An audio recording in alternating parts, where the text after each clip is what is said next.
Hello दोस्तों, मैं हूं गौरव कुमार और आज हम बात करने वाले हैं एक ऐसे टॉपिक पर जो डिज़ाइन स्टूडेंट के लिए काफ़ी ज़्यादा ज़रूरी है। लेकिन उससे पहले ज़रा सब्सक्राइब कर देना, क्योंकि इस तरह की वीडियोस बनाने में काफ़ी ज़्यादा मेहनत लगती है और बहुत कम ही लोग हैं जो सब्सक्राइब करते हैं। तो दोस्तों, अगर आप ग्राफिक डिज़ाइन, मोशन डिज़ाइन या फिर प्रोडक्ट डिज़ाइन सीख रहे हैं और या फिर किसी भी डिज़ाइन फील्ड में जाना चाहते हैं, तो ये वीडियो आपके काम को नेक्स्ट लेवल लेकर जा सकती है। तो चलो शुरू करते हैं। तो देखिए दोस्तों, अभी तक हम ये समझते हैं कि डिज़ाइन प्रॉब्लम सॉल्विंग से रिलेटेड है और आर्ट जो है वो इमोशन से रिलेटेड है। लेकिन डिज़ाइन वीक के एक आर्टिकल के according Paul Rand, Milton Glaser और एलन फेशर जैसे फेमस डिज़ाइनर्स ने डिज़ाइन और आर्ट के बीच की लाइन को ब्लर करके ये बताने की कोशिश की है कि जो डिज़ाइन है ना, तो वो एक फंक्शन होने के साथ में एक फीलिंग, मीनिंग और एक ह्यूमन कनेक्शन भी है। और बोला है कि एक डिज़ाइनर को आर्टिस्ट की तरह सोचना चाहिए। तो आइए अब समझते हैं कि तब क्या होता है जब एक डिज़ाइनर आर्टिस्ट की तरह सोचता है। तो जब हम किसी भी डिज़ाइन को आर्टिस्ट की तरह देखते हैं, तो सबसे पहले उस डिज़ाइनर का प्रोडक्ट के साथ इमोशनल कनेक्शन बनता है। प्रोडक्ट की लिमिट्स बढ़ जाती हैं और इन दोनों की हेल्प से इनोवेशन होती है, क्योंकि हर डिज़ाइन तभी इम्पैक्टफुल होता है जब वो उसके यूज़र को अच्छा दिखने के अलावा अच्छा फील भी करवा पाए। लेकिन आजकल प्रॉफिट की वजह से हर डिज़ाइन को डेटा और मार्केटिंग के नंबर से जोड़ा जा रहा है, जिससे उस प्रोडक्ट की ओरिजिनलिटी मर रही है। अब देखो, अगर हम रोल्स रॉयस को ही ले लें, वैसे बहुत महंगी है, अभी नहीं ले सकता मैं।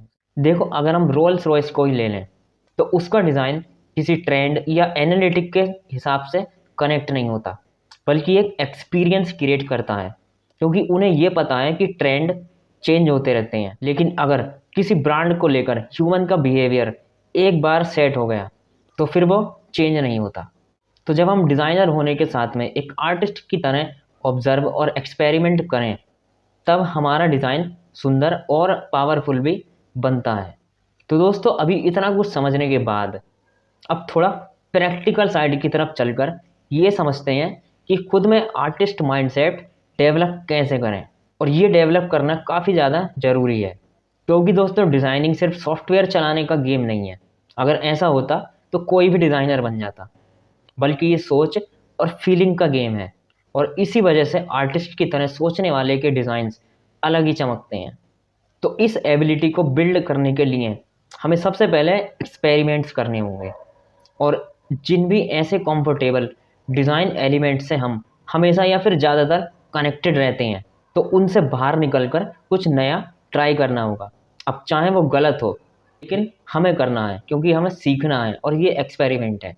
जैसे कि अभी कुछ ही टाइम पहले एप्पल विजन प्रो के डिज़ाइनर्स ने एकदम सिंपल और इमोशनल सा यूआई डिज़ाइन किया है। अब हालांकि वो काम जो है वो थोड़ा रिस्की था, लेकिन लोगों ने उसको फील किया और अच्छे से समझा, जिससे कि वो उसके साथ कनेक्ट भी हो पाए। और इसके बाद में ये समझना है कि हमें डिज़ाइन करते समय सिर्फ फंक्शन पर ही नहीं फोकस करना है, बल्कि फीलिंग पर भी फोकस करना है। यानी कि हमें डिज़ाइन करते टाइम ये ऑब्जर्व करना है कि जो भी प्रोडक्ट हम डिज़ाइन कर रहे हैं, तो उसके यूज़र्स को वो कैसा फील करवाएगा। और जब हम ऐसा सोचने बैठेंगे, तो हमें लिमिटेशंस मिलेंगी। फिर अगर हमने उन लिमिटेशंस को स्टेप्स बनाकर एक उनको क्रिएटिव टूल बना लिया, तब हमारा काम सबसे अच्छा होगा। पर उसके लिए हमें रिस्क लेना पड़ेगा, और सबसे ज़रूरी है अपने काम को एआई के काम से थोड़ा अलग दिखाना पड़ेगा। तो उसके लिए हमें अपने काम में एक ह्यूमन टच देना होगा, क्योंकि आजकल के लोग किसी भी डिज़ाइन को देखकर ये बोलने लगते हैं कि ऐसा तो हम एआई से भी बना देंगे। लेकिन आर्टिस्ट माइंडसेट का मतलब ही है नई आइडियाज से खेलना और हर बार कुछ नया ट्राई करना। और जब हम अपनी डिज़ाइन जर्नी में ये आर्टिस्ट वाला माइंडसेट अडॉप्ट करते हैं, तो हमारा काम इंस्टेंटली अलग दिखने लगता है और क्लाइंट्स के लिए भी वो मेमोरेबल बन जाता है, क्योंकि फिर हम सिर्फ ब्रीफ को ही फॉलो नहीं कर रहे होते, हम उसे फील भी करवा देते हैं, जिसके लिए हमें बाउंड्रीज को पुश करके हर डिज़ाइन में एक नए एंगल को ऐड करना होता है। और फिर यही हैबिट हमें धीरे धीरे एक डिज़ाइनर से एक अच्छा थिंकर बना देती है।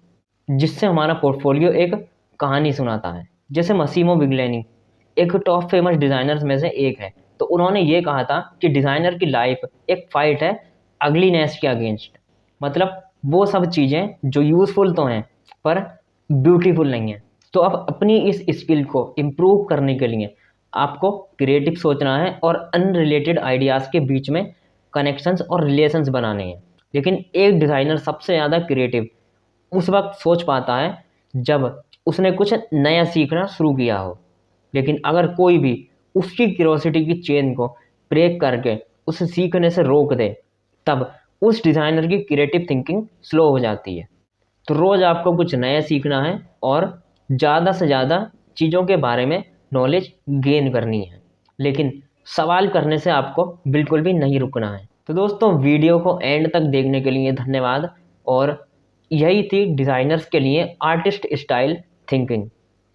और लास्ट में बोलना चाहूँगा कि फंक्शन, इमोशन, लॉजिक और क्रिएटिविटी जब साथ में मिलते हैं तभी डिज़ाइन मीनिंगफुल बनता है।